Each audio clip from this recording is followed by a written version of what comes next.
pitfalls, I suppose, of apocalyptic thinking, and this is true perhaps practically as well as psychologically, is the notion of a runaway positive feedback loop.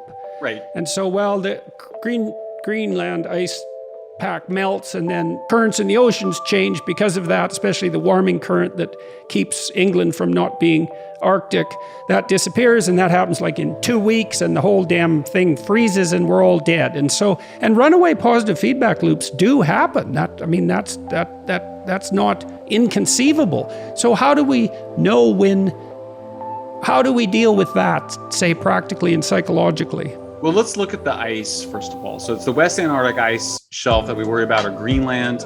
So when they worry about losing those ice sheets, it's not in 2 weeks, it's in 700 years to over 1,000 years. That's the period at which they're worried about us losing those ice sheets. So you're talking about an incredibly long period of time. Now, in terms of the Gulf Stream, which is how I initially became apocalyptic about climate change in the late 1990s, was reports that the Gulf Stream would shut down, or that you would stop having the warm air being brought from, the warm water and air being brought from the south to the north. And that was how I originally got fearful of it. Well, the first thing you realize when you read those reports is that to the extent to which there's been changes in the Gulf Stream over history, they've occurred just on their own. Like it's just as a natural cycle. So it's not even caused by humans. But there is no evidence that that's being caused by climate change, that we're at some risk of shutting down the Gulf Stream. I just debunked it recently, and some of the reporters it's like a meme that these reporters will repeat every 10 years or so, and they end up trying to confuse people about it. Then so the most recent tipping point study published in Nature as an opinion piece, must have been 2019. I interviewed the lead author of it, and it's just a kind of a bunch of speculation. I mean, this is why IPCC does not include it. That's why it's actually not science. It's not something that they call science or include in their predictions.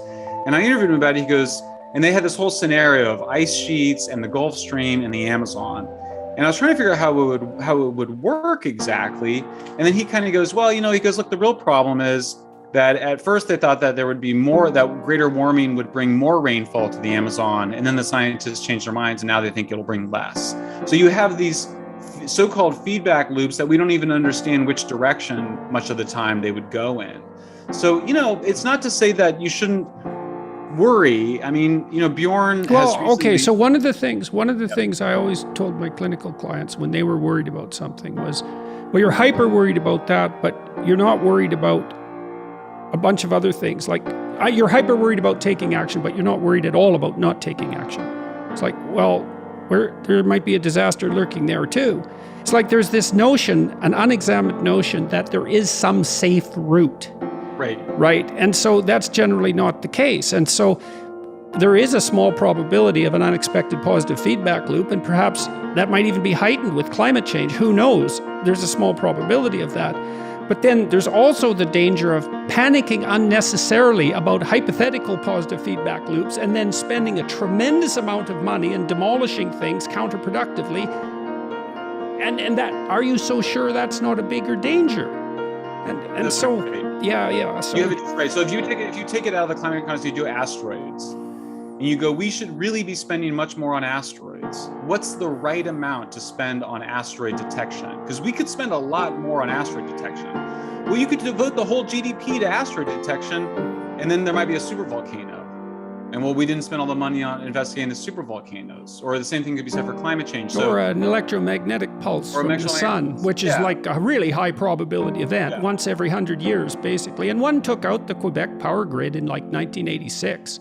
Right. Knocked the whole Northeast out. It's like that could really happen. Yeah. So there are the problem is with apocalypses is they're everywhere. It's like, so, what do we do about that? And that's a hard question. But panicking and producing a panic apocalypse is not a certain panic apocalypse, right? That's not a good answer.